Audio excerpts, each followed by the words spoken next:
Was it drugs involved? Oh, hell yeah, man, I was on Molly every day. Oof. Listen, geeked up, bite down. Listen, I'm talking, bro, I felt like I couldn't do a show or a song without being on Molly. When did that start? When did the habit start? When the habit started, shit. On the road, when I first got the road, on the road, the $800 show, I ain't drink no liquor, no lean, no none of that. You know what I'm saying? Yeah, after some type, before then, before some type of way, we was doing so many shows, I couldn't stay up. So I knew some people like, bro, I got something to keep you up. And motherfucker kept me up. Oh, but a few minutes ago, we actually got some devastating news. Yeah, bro, it's Rich Homie Quan has passed away at age 34. I don't even want to believe this shit right now. Like, I don't even want to say the words rest in peace, because I'm having a hard time even accepting it, bro. I just did a show with him 3 weeks ago. Like, we performed on the same stage, and I actually came back to watch his show, bro. In the final days leading up to his untimely passing, Rich Homie Quan's last moments were captured on camera, offering a haunting glimpse into the life of a man who had seen both triumph and turmoil. The once celebrated rapper, known for his meteoric rise in the music industry and candid reflections on his personal struggles, seemed to wrestle with the weight of his past and present. As the footage emerged, it painted a picture of a man at the crossroads of success and the demons that often accompany it. These moments, now frozen in time, reveal a poignant narrative of fame, addiction, and the search for redemption. Breaking news, rapper Rich Homie Quan has reportedly died at the age of 34. TMZ reports the platinum-selling rapper passed away at his home in Atlanta today. No word on a cause of death.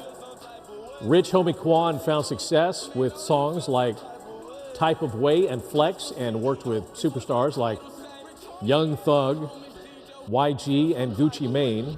The somber news. Sad news, people. Sad news. We lost another one. Rich Homie Quan, the legendary Atlanta rapper who gave us some of the hottest tracks in the 2000s and 10s, passed away at just 33.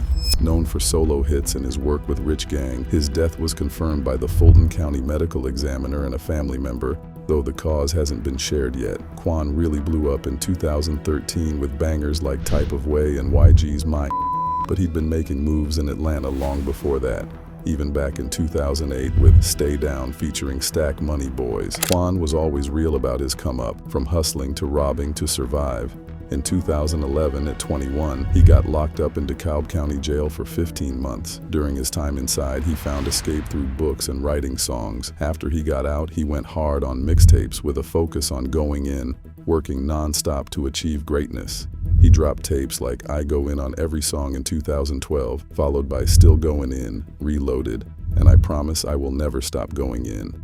His 2013 hit, Type of Way, even got a gold plaque and remixes from Jeezy and Meek Mill. He kept the hits rolling with tracks like Walk Through featuring Problem and the viral song Flex in 2015. When Birdman put together Rich Gang, Quan stood out on tracks like Lifestyle with Young Thug.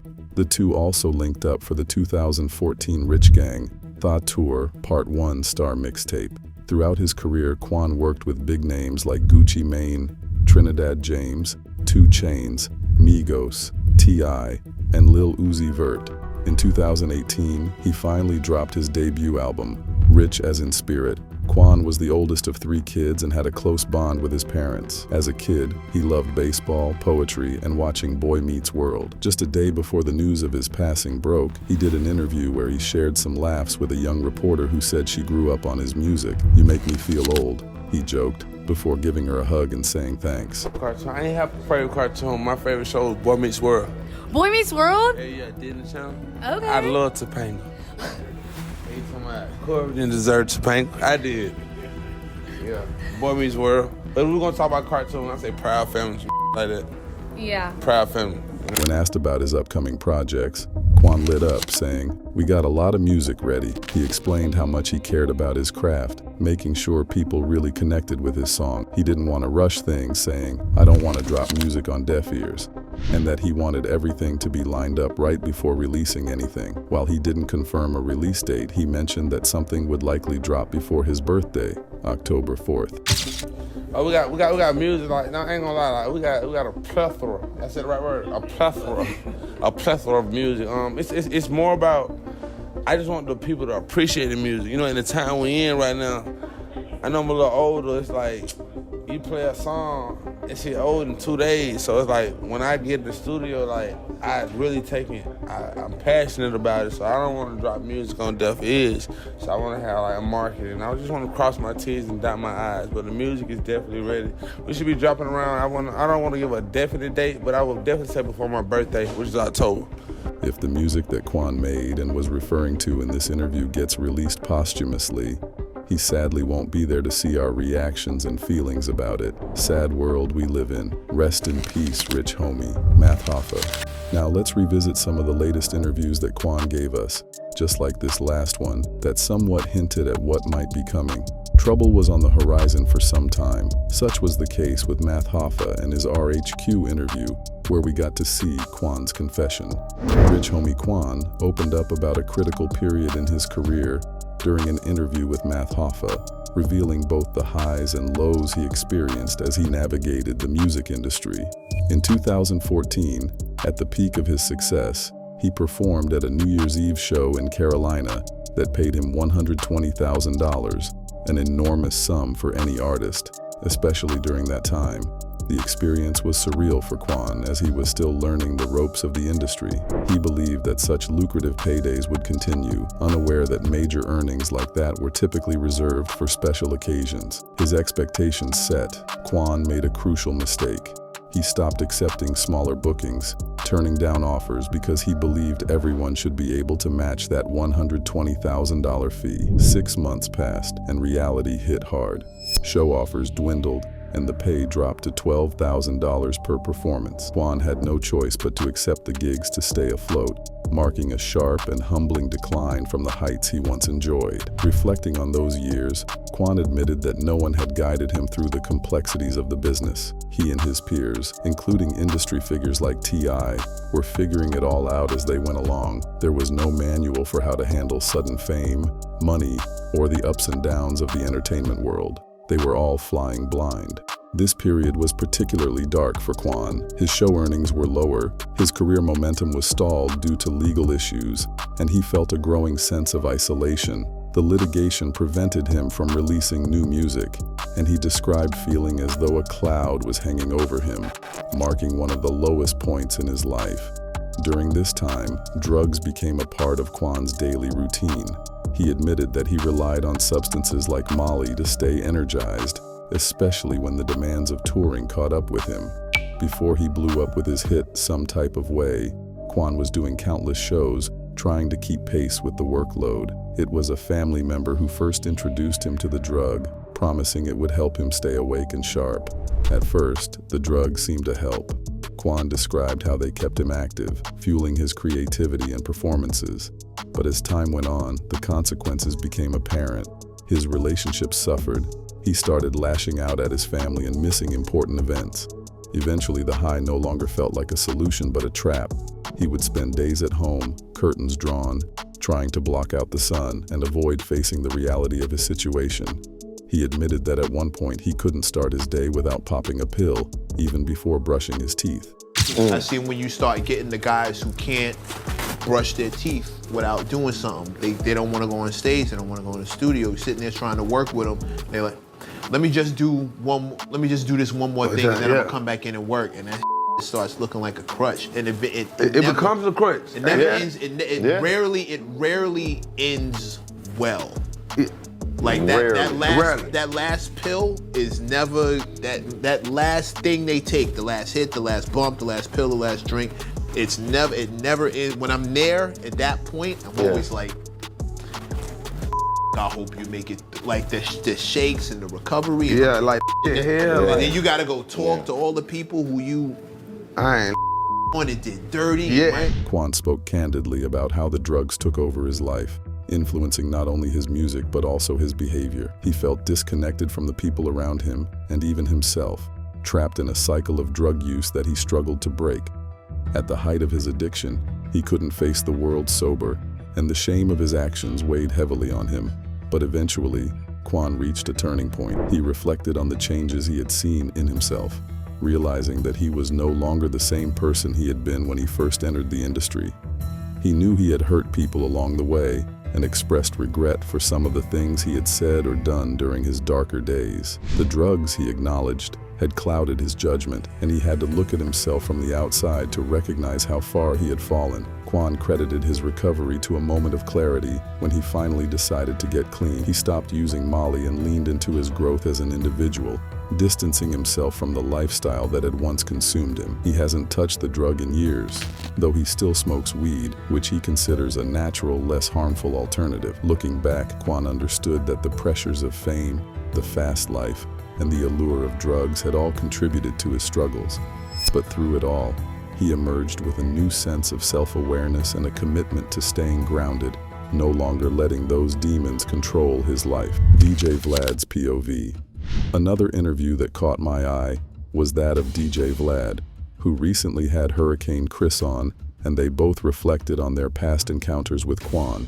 Quan's passing hit hard for many, including Hurricane Chris, who had just performed alongside Quan a mere 3 weeks prior. Reflecting on the recent loss, Chris struggled to even utter the words, "Rest in peace," as he grappled with the shock of losing someone he had shared a stage with not long ago.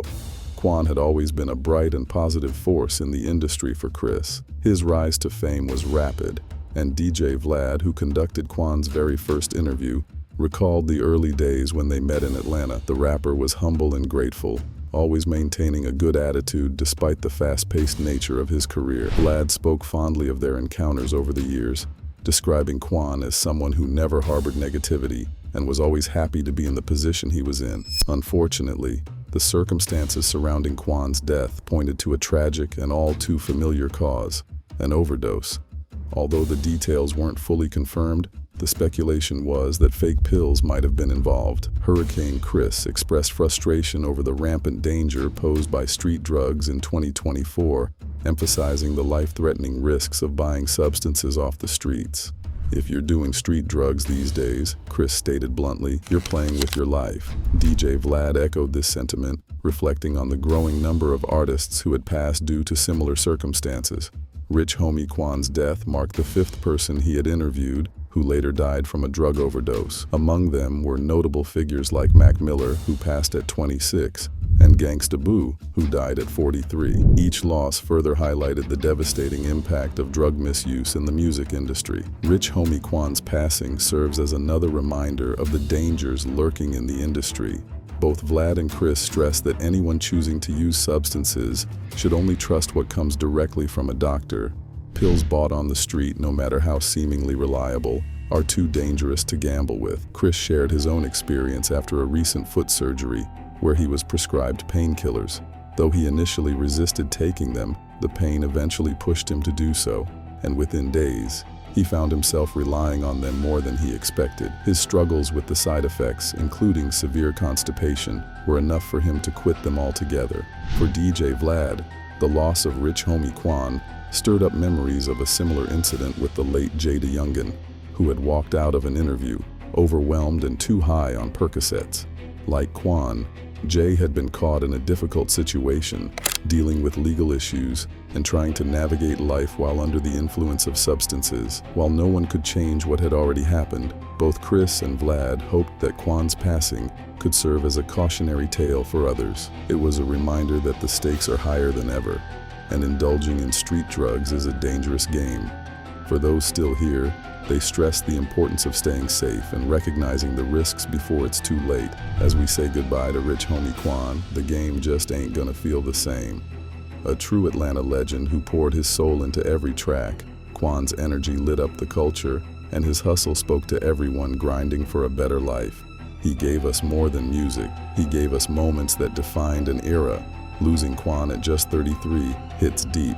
He wasn't just an artist, he was a voice that spoke to the streets, to the come-up, and to the pain and glory that so many relate to. His journey, filled with highs, lows, and everything in between, was a testament to resilience.